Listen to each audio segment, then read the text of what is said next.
আসসালামু আলাইকুম এভরিওয়ান, সবাই কেমন আছেন? আশা করি সবাই অনেক ভালো আছেন। আলহামদুলিল্লাহ আমি অনেক ভালো আছি। সবাইকে জানাচ্ছি পবিত্র ঈদ উল ফিতরের শুভেচ্ছা। দেখতে দেখতে ঈদের দিন চলে আসলো।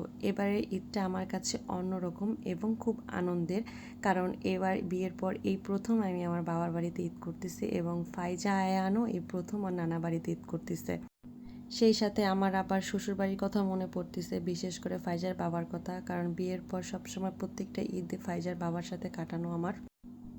ফাইজা তো খুব আনন্দ করেছে, কারণ সকালবেলা উঠেই ফাইজা গোসল করে আর জামা পরে বের হয়ে গিয়েছে। দেখেন কি সুন্দর করে পোজ দিচ্ছে ছবি তোলার জন্য। ফাইজা এই প্রথম সবাইকে ঈদ মোবারক বলতেছে, কারণ ফাইজা এর আগে কখনোই ও ঈদ কি জিনিস এটা বোঝে না। মানে ও কোনো অনুষ্ঠান বলতে ও বুঝে হচ্ছে বড়দিন। ও শীতের দিন আসলে বাড়িঘর সাজানো দেখলেও সবাইকে মেরি ক্রিসমাস বলে উইশ করে। আসলে ওকে সব কিছু শেখানোর জন্যই আমি এবার ডিসাইড করেছিলাম যে এবার ঈদটা আমি আমার বাবার বাড়িতে কাটাবো।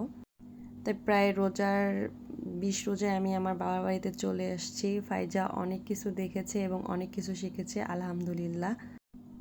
সেই সাথে আমার কাছেও খুব আনন্দ লেগেছে, কারণ আমি সবার সাথে ঈদ করতে পেরে আমার কাছেও খুব ভালো লেগেছে, কারণ বিয়ের পর এর আগে আমার আর ঈদ করা হয়নি বাবার বাড়িতে। আসলে প্রত্যেকটা মেয়ের জীবন কী রকম, তাই না? বাবার বাড়ি থাকলে শ্বশুর বাড়ির কথা মনে পড়ে বিয়ের পরে, আবার শ্বশুর বাড়ি থাকলে বাবার বাড়ির সবার কথা মনে পড়ে মন খারাপ লাগে। এটাই মেয়েদের জীবন। আমার কাছে সকাল থেকে আবার শ্বশুর বাড়িতে থাকতে আমি কীরকমভাবে ঈদ পালন করতাম সেই সব আবার মনে করে খুব মন খারাপ লাগতেছিল। কিন্তু আমার মন খারাপের বিষয়টা খুবই অল্প, একটু পরে আবার আমার মন ভালো হয়ে গিয়েছে, কারণ 10টা-11টার দিকে সবাই চলে আসছিল ঈদ করার জন্য আমার বাবার বাড়িতে। আমি ছোটোবেলায় দেখতাম সবসময় 10টা-11টা বাজলে আমার আপুরা আমার বাবার বাড়িতে চলে আসে ঈদ করতে, এবং দুপুরের খাবার সবাই আমরা একসাথে আমার বাবার বাড়িতে খেয়ে থাকি। মানে শুধু আমার আর আমার আরেক বোনের বাসা আবার মানে ঢাকায় হওয়াতে আমরা ঈদের দিন আসতে পারতাম না, কিন্তু আমার বড় 2 বোন সকালবেলায় চলে আসতো। ওরা আবার বাবার বাড়িতে সবসময় আমি দেখতেছি বিয়ের পরে ঈদ করতে পারে, এটা হচ্ছে ওদের ভাগ্য। আমার কাছে তো মনে হয় ঈদের দিনটা দুই পরিবার ভাগাভাগি করে আনন্দ করে উপভোগ করাই সবচেয়ে ভালো, এতে মন খারাপ হয় না। আমার কাছে খুব ভালো লাগতেছিল। সেই সাথে আবার আমার ভাইকেও খুব মিস করতেছিলাম। আসলে ঈদ হচ্ছে আনন্দের একটা দিন, আর পরিবারের সবাই যদি একসাথে থাকে তাহলে আনন্দের পরিমাণটা আরও বেশি বেড়ে যায়। সব কিছু নিয়ে আলহামদুলিল্লাহ বলতে হবে। দেখেন আমাদের আনাবিয়া পাকনা বুড়ি হাতে সালামি নিয়ে কীরকম করতেছে, ওরে সবাই সালামি দিছে কিন্তু ওই টাকা ও ওর আম্মুকে দেবে না। এখানে আবার আমার ভাইয়ের বউ তার 2 বড় বড় ননাসের কাছে সালামি চাচ্ছে, তারা আবার সালামি দিচ্ছে ওকে। সকালবেলাটা সবার সাথে কাটিয়ে আমি আবার দুপুরবেলা চলে গিয়েছিলাম আমার সেজ বোনের বাসায়। এই দেখেন ওরা কত আনন্দ করতেছিল, আমার কাছে যে এত ভালো লাগতেছিল।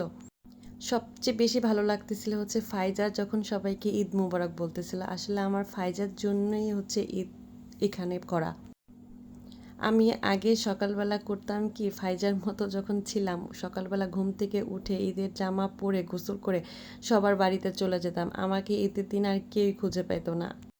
আমার বাড়ির পাশে আমার বয়সী কয়েকজন ছিল, ওদের নিয়ে আমি অনেক আত্মীয় স্বজনের বাসায় যেতাম, ঈদ ঈদ করতাম, সেমাই খেতাম। এখন আর ঈদ সে আগের মতো নেই। এখন আর ঈদ সে আগের ছোটোবেলার মতো আনন্দ হয় না, কারণ যত বড় হয়ে যাচ্ছে ঈদের আনন্দ তত কমে যাচ্ছে, কারণ দায়িত্ব বেড়ে গেছে। এখন হচ্ছে আমার বাচ্চাদের ঈদ করার সময়।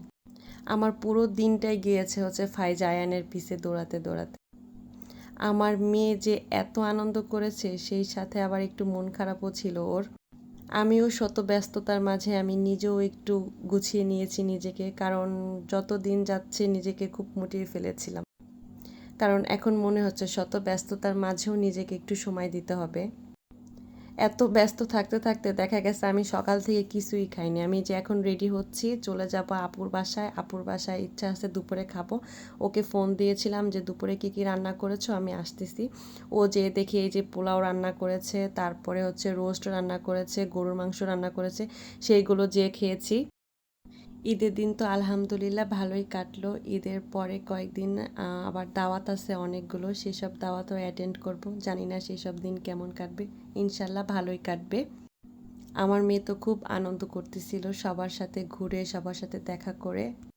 আমার কাছে সবচেয়ে বেশি আনন্দ লেগেছিল আমার মেয়ে সবাইকে দেখেই বলতেছে ঈদ মোবারক, আসসালামু আলাইকুম। ও এই রাস্তা দিয়ে যাচ্ছিল আর আশেপাশে সবাইকে দেখতেছে আর বলতেছে ঈদ মোবারক, ঈদ মোবারক। সবাই ভালো থাকবেন, সুস্থ থাকবেন। দেখতে দেখতে ঈদের দিনটা পার হয়ে গেল। ইনশাল্লাহ বাঁচিয়ে রাখলে আবার সবার সাথে দেখা হবে।